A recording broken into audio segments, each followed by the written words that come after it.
যার জীবনে কষ্ট নাই সেই কি বুঝবে তো সুখ কি জিনিস, যার জীবনে অভাব নাই সেই কি বুঝবে অভাবের কি যন্ত্রণা। আমরা যারা মধ্যবিত্ত করা ফ্যামিলির সন্তান আছি, যারা পড়ালেখা করছি, বাবার কাছ থেকে চাওয়া মতো টাকা পেয়ে যাচ্ছি, তারা কি কখনো ভেবে দেখছি যে আমাদের এই টাকাগুলো কোত্থেকে আসে?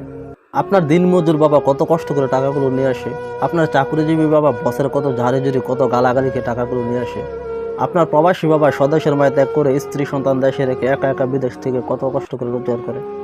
আপনি ছাত্র অবস্থায় যদি আপনার ভিতরে এই উপলব্ধিটা না আসে, তাহলে ঠিকই আপনার জীবন সুন্দর, আপনি স্বার্থপর তাই আপনার জীবন সুন্দর।